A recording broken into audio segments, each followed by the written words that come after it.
Hello, Run for the Wall riders and all of our supporters. I'm Les Williams, president of Run for the Wall. I came today to discuss with you some of the answer or questions that I am getting by text, email, and phone. And even though the RCs are answering some of these, I decided to go ahead with this to make sure that everybody had a good understanding of what has happened here. When we postponed Run for the Wall 20 and pushed it into 2021.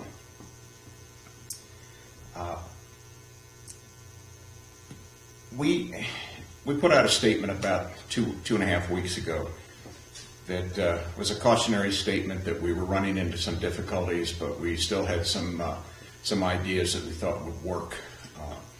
In the interim, after the statement was published, we started working on things that we never thought we'd have to do.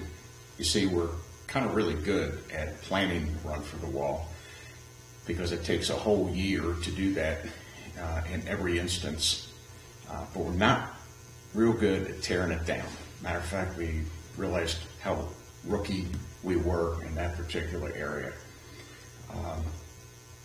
So I'd like to move on to one of the first questions that need an answer here is, who cancels my hotel reservations? Well, unfortunately, we can't do that either by block for most of the way or individual because of the credit cards that are associated with it, nor do we want to be presumptuous enough to think that you folks wouldn't need that room after all. So the individual riders will be the ones that are going to cancel their own reservations, and I'm sorry about that. But I've been told by our California State Coordinator, Carol Olmstead, who told me how many people are being laid off at these hotels. And she really wanted me to emphasize patience when you're dealing with the hotels. You're going to probably go into a voicemail. So remember that what's happening to us is happening to these hotels as well. There is one exception to this. Bob Nelson from the Southern Route has told me that a block has been eliminated by the hotel in Casa Grande, and I think it was the Holiday Inn. So that's the only one we know of, but to be sure, you should probably make a call. Okay, the next one is we pondered how to do this with the registration issue, and I know it's all in the back of your minds as well, what's going on with that. Our risk managers, our manager, Diane McKee, has come up with a bulleted email that was sent to everybody on Saturday, and that would have been about 1,100 riders who are currently registered with Run for the Wall. That pretty well details how the registration process is going to work from 2020 into 2021. So I urge you to read that email, print it out so you don't forget it. And there is one thing else that I'd like to emphasize is the McKees have added a page to this that's called a up current type format, where you need to fill in any changes in your status of your motorcycle or yourselves that can be added to your current registration, and that in the end will save you a lot of time for 2021. Okay, moving on to money. Always is the top thing in a lot of people's minds, and certainly the board of directors. What happens to the money that was donated by the riders and supporters along the individual routes? These folks need to know that that's a pretty serious deal with us. We will keep that in the route accounts for next year. And some of it may be spent in some of your charities because that's your money. And the charities that you've been supporting all these years along your route, we've been asked by the route coordinators if they could use some of that money to support those charities along the route for 2020, even though it has been postponed until next year. We have given them the go-ahead should they want to do that, and you'll probably hear some more details from your RCs and their messages that are coming out pretty frequently now. There's a second stage here of money. Money donated to Run for the Wall in general and money collected through merchandise sales are also another issue. This money kind of goes into the general fund and helps pay bills and used for expenses that we have along the way, which are many. So, for instance, insurance. As you all know, that's a big issue with us, one of our biggest bills, but not the biggest, but a little over $12,000 annually for insurance. And speaking of insurance, we want you to know how it works.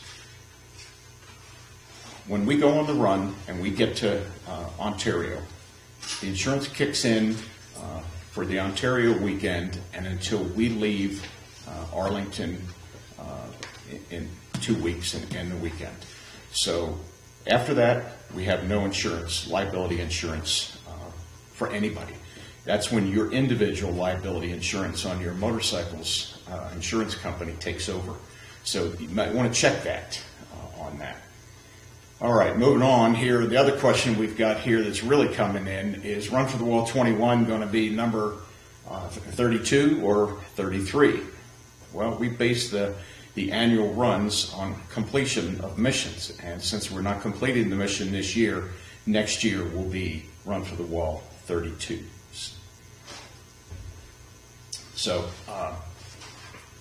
if we I'm trying to tell you that the liability issue is very important, particularly after you decide if you want to do anything this year with Run for the Wall. You have to know that our insurance does not cover anything other than on the actual run itself. So if you decide to come on a route, reunion or whatever, you're on your own insurance at that time. I've been particularly pleased about the response that we've gotten on this. A lot of support and a lot of people who want to donate. So what can I do to help? Type question is take care of yourself and your family, your Run for the Wall family. You know, the actual run is a mission, but we also have missions in our daily lives. People will be hurting because of the loss of this camaraderie, and we're here. So don't be bashful. Ask us some questions if you have them, and take care of your neighbor. You should all have the email that our merchandise director, Ray Brammer, sent out yesterday that outlines what we're doing in the merchandise area. And as you can imagine, Ray still has a lot of stuff in there.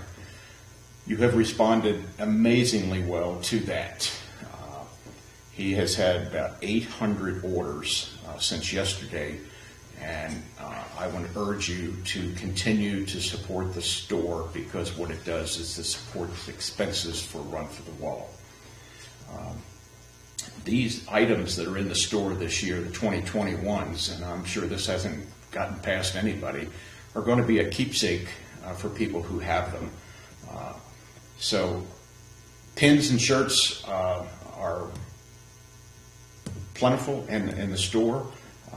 So please dial up Ray's store, and if you've got birthdays, Christmas, and everything else, this is a keepsake that may benefit you to have it. Okay, you can also make a donation to Run for the Wall. There's a tab on the website for those who choose to do it that way, and it's on at the top of the shop page is where it is. And when you open that up, you can make a general donation or request to go to a particular area, for example, a specific route or the benevolence fund, which will be used to help riders who need a hand up in 2021, just like we have done year in and year out. I can tell you that your generosity has been evident since the statement postponing 2021 was posted, and I am truly grateful for what you all have done to support us on this. I want to say a couple things that may be helpful. that don't believe everything you read on social media and don't forward untrue information. You know, some people believe that social media like Facebook and Twitter spread the gospel truth, when in fact they often spread harmful gossip. So if you have any questions and you hear something pretty crazy, call me. My phone number is on the website. I'd be glad to tell you what I know on that. So how do I get more information? Well, I would urge you, as I always do in the President's message, to keep up with the route coordinators' messages and the President's message monthly. This is going to be an important way for RFTW to communicate in the coming months, and it's going to be a lot of issues, but we're ready for them. Nothing that's insurmountable. For you leadership folks out there, keep a sharp eye out for your RC's directions on how to proceed into the 2020 RFTW.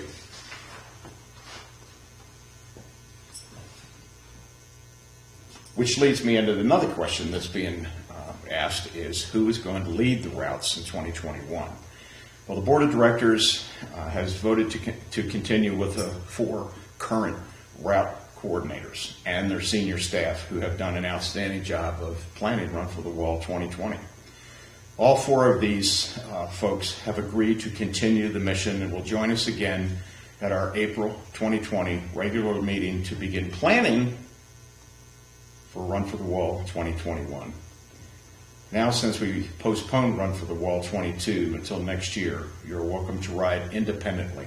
But please keep in mind these rides are done independently and on your personal liability insurance policies. We don't sanction these rides, and because we don't have the insurance as a corporation to do that. So kind of keep that in mind for us. We'd appreciate that. Now, in closing, Run for the Wall and its veterans, well, we have faced adversity on many occasions, both in the military and with Run for the Wall. We've all worked towards successful missions, and this setback will not define us. We simply are postponing the mission until next year. So please keep in mind that the all-route reunions coming up this summer that are being planned now are like Angel Fire, Kerrville, and I'm hearing another one in Tennessee. Attending the reunions is living our mission statement while renewing friendships and helping those among us and around us who suffer from traumatic grief from their wartime experiences. Companionship is like a breath of fresh air when we help each other, and the joy of watching the smiles and hearing the relaxed chatter always signals success. Many of you have asked about the tornado disaster that occurred in Cookeville, Tennessee, leaving in its path a lot of destruction and unfortunately many deaths. Cookeville is a welcoming and patriotic city that the Midway route enjoys every year. Our Run for the Wall riders, Ed Butler and Ron King, are our eyes and ears on the ground there. Once more information becomes available, I will begin writing about details on how Run for the Wall can help veterans in this area get back on their feet. So you see, our mission can still be fulfilled as we head into warm weather this summer. Please remember on Memorial Day too,